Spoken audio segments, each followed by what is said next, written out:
want to talk a little bit about that Gamux bike first, though. It's obviously had a lot of attention. Yeah. I mean, it's an interesting bike and has been for the last few seasons anyway, but I think the addition of the Gates belted purse and all the gearbox stuff going on this year, that the bike has had a lot of attention. How have you found it getting used to it? Because you've spent some time on non-gearbox belt-driven bikes before.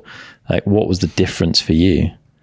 I think the biggest thing that you'll notice straight away is like with the gearbox system is you can change gear without moving. That took a little bit to get our head around, because we'd always you'd keep like moving and being like, oh God, I'm in such a big gear or something, which sounds really stupid, but actually once you actually get used to it, it's actually really hard to go back and ride a normal bike.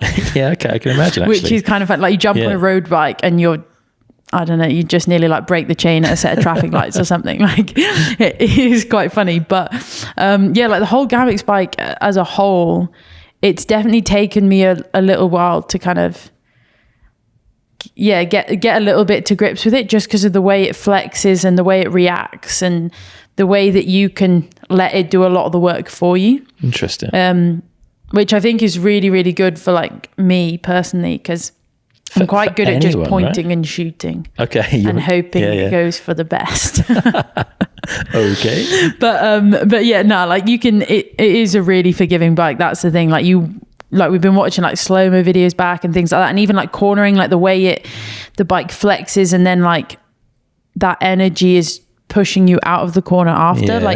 It's really quite an interesting feeling. Like, to begin with, I got like a lot of oversteer on the bike, because you'd load the bike up and then it would like flex, and then it would be like, right, I'm now going back to where I wanted to be. Yeah. And sometimes, a couple of times in a couple of videos you see, and I just like go way wide because I like forget how much it like steers. So you can steer a lot with the bike rather than like turning the bars. Okay. It's quite an interesting sensation actually. And you're noticeably different to a bike that you've ridden in the past. Yeah, like compared to my session,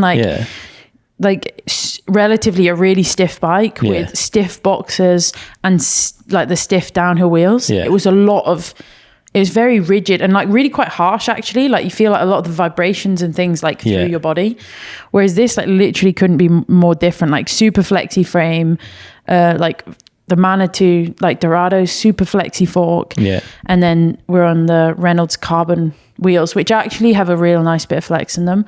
And even tires, actually, that was another interesting one. They were saying about like getting your tire pressure right to act as like a bit of suspension and all sorts of things, like getting all of that really nice. And then it honestly is like riding on a cloud. Magic like, carpet. It is really, really funny. Like anyone that jumps on one finds it really, really interesting. And I honestly don't know if I could go back now.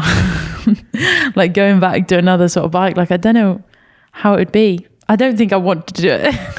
Okay, fair. Well, that's a good sign, right? Yeah. And you've got to be one of the favourites for the 100k. What are you going to spend it on if you win it? Oh, yeah. I do know what I'm going to spend it on.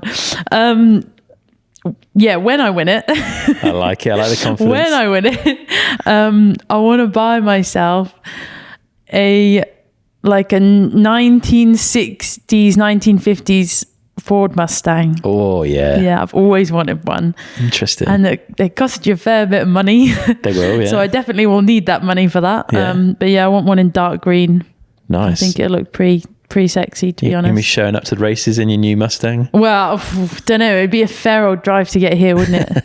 Maybe if we go to Fort William again, I could easily bring it there. But yeah, that would be the one really. I'm more of a car gal myself.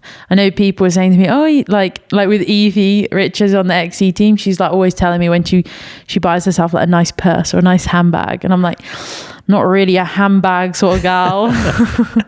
Give me a Mustang. Although a handbag can cost you as much as a Mustang, that's for sure. It probably could, yeah. I'd rather have the car.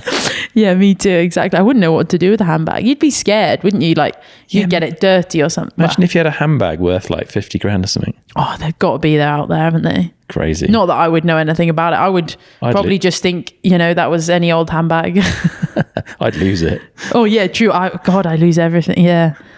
God, yeah, best not to give me something like that, actually. Yeah. Good stuff. Well, it's been real fun catching up and seeing the next phase of your journey like unfolding this year. I'm excited to see how the rest of the year goes. If people want to follow you, where's the best place to be looking? Yeah, you can follow me on Instagram, just at Hattie Harnden. It's good. Yep, you'll find me there.